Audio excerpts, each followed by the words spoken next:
exercise 9 of chapter. So this is in chapter 5 of the Advanced GIS book. This is going to be quite a few part video. This is the part 1, and so we'll be downloading data. Practical application number 9 is about looking at green space, park space, and change through time in urban areas along the Wasatch Front. And so in this video, we're going to download municipal boundaries, boundaries for city parks, and Landsat data to look at greenness through Normalized Difference Vegetation Index, NDVI. And we'll also get thermal information as well, so we can look at how green space impacts urban heat in the summertime as well. Okay, so where are we going to get this data in this video, and then how are we going to subset it and look at things? So for the Utah Geospatial Resource Center, you can get a lot of great feature class data as well as rasters. And so in the case of parks, I would suspect that's under recreation. And if we scroll down, Utah Parks local neighborhood parks or city parks are here.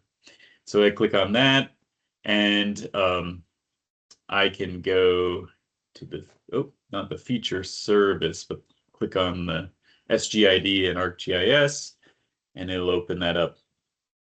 Similarly, I've already opened up municipal boundaries, and so I want these because we're going to look at getting parks for a particular city. In this case, I'll be looking at Springville, and then we'll get the parks that are in Springville as well. So you can go ahead and view them on a map or download them.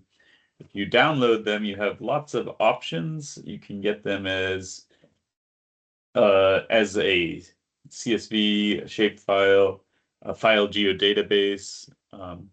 I went for shapefiles. Click download. It'll go to your downloads folder. It'll come as a zip file. And then you'll have to move it to the folder you want and extract that data. Remember, it's always a zip file for GIS data. Same thing here. We're going to want to download these. So click there and go for it. So it's pretty easy to download data from UGRC. Okay. The other data that we're going to want is from Earth Explorer in this particular case. And we want Landsat data that's going to allow us to calculate normalized difference vegetation index. And that means that we need surface reflectance bands that are in the visible spectrum, the color red, and near infrared. Plants are really reflective in near infrared and not very in red, as you know, when they're healthy. And so NDVI, which was discussed in chapter 4, is basically looking at things that are healthy vegetation, so actively photosynthesizing.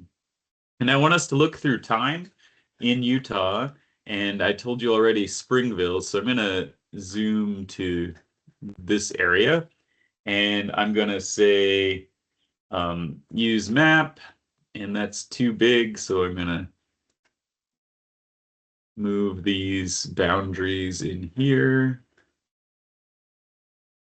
and that's better. I really don't even need that much, right? It's not going to matter how exactly accurate we get this, because when you get a Landsat scene, you get a much bigger area than this. Okay, so that's where we geographically want to be. So remember, you have to log into Earth Explorer to download anything. So make sure you've got that login information. You've defined your area of interest.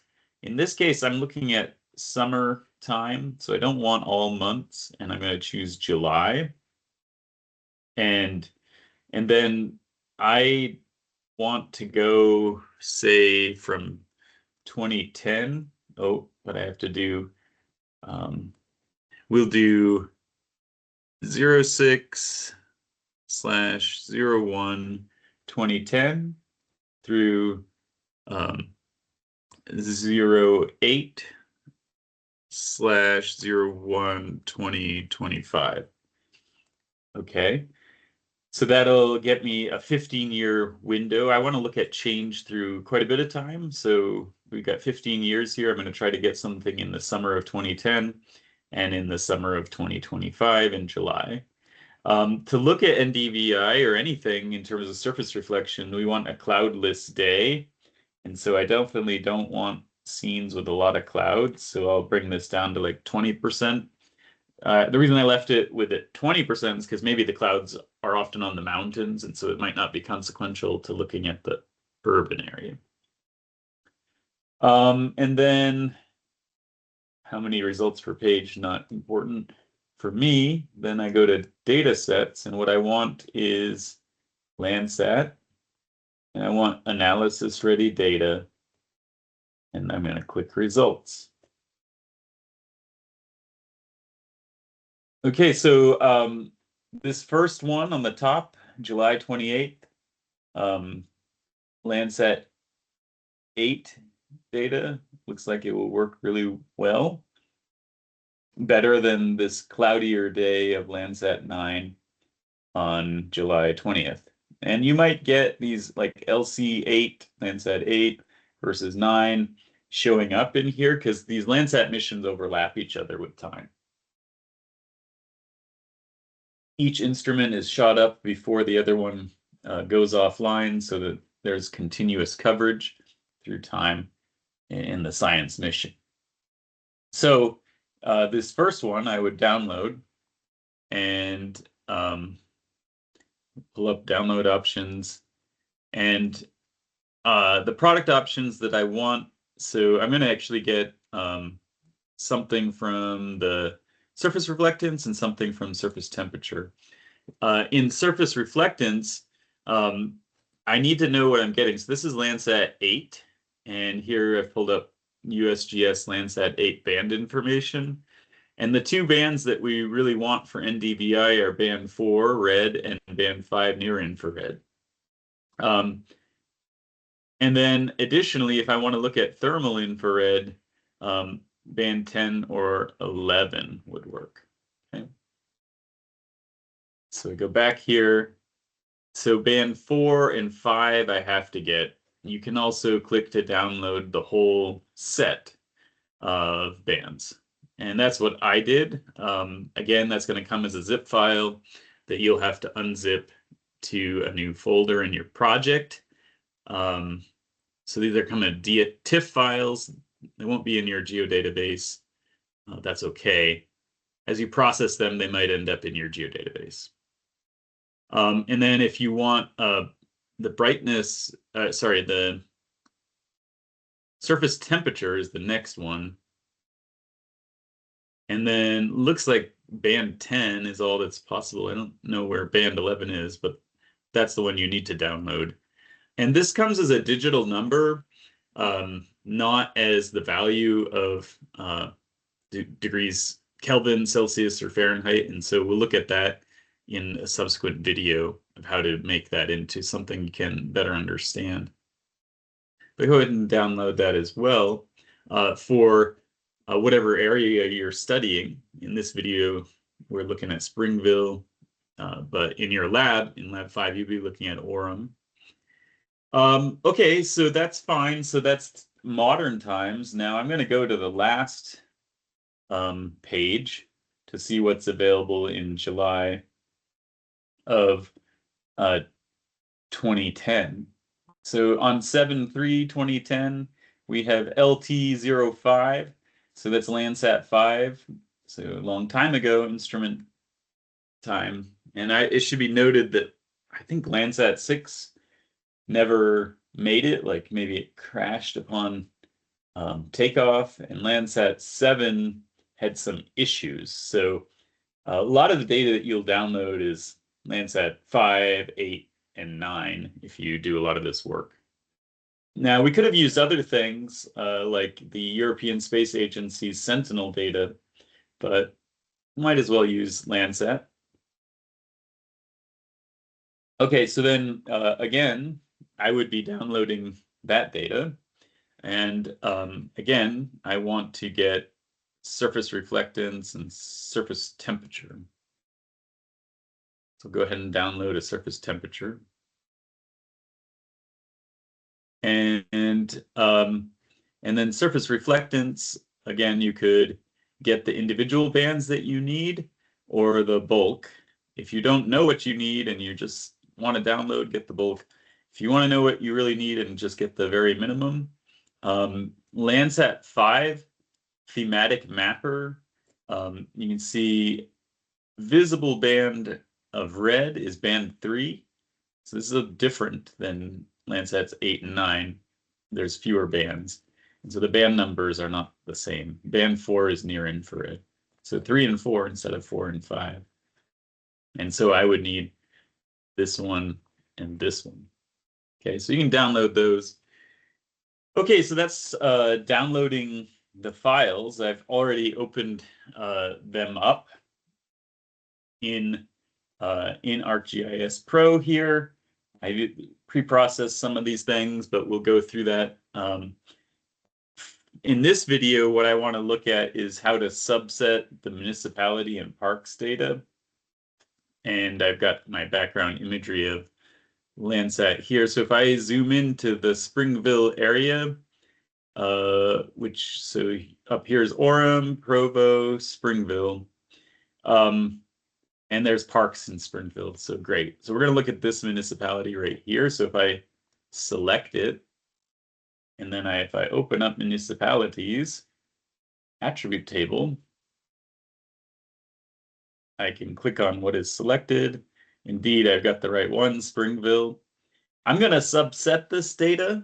And so that's a lot of what this video is about. So that's in simple way to do that is now that that's selected, it's the only thing. I can export it to a new feature and call it Springville. So Springville City, or whatever you want to call it. It will just export that one thing. Oh, can't create output. Let me try that one more time.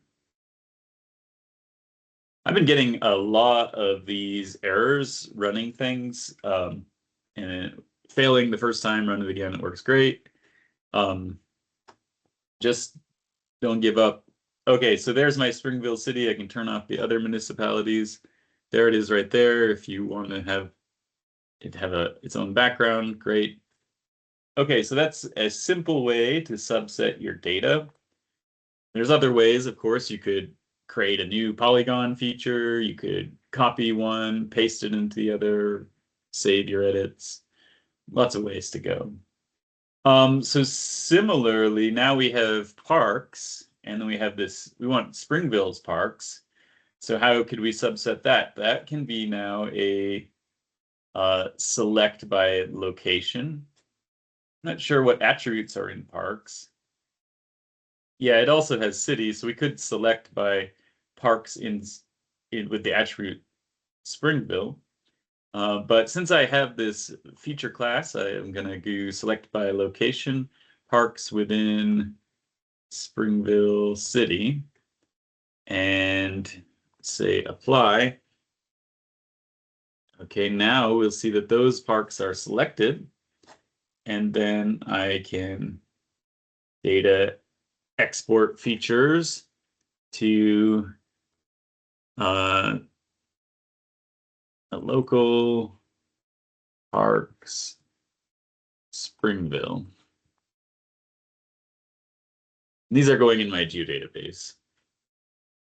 Okay, so now we can clear our selection, and yeah, we've got a park and data set just for Springville.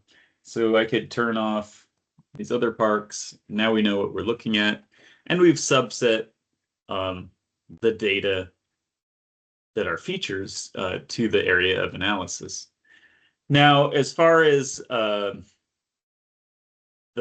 next video that we're going to do, will be looking at how to make the NDVI and also the thermal imagery for the area, and then subset it to Springville as well. Okay, so we'll end this video as video 1, downloading data and subsetting the features to Springville. And see you next video.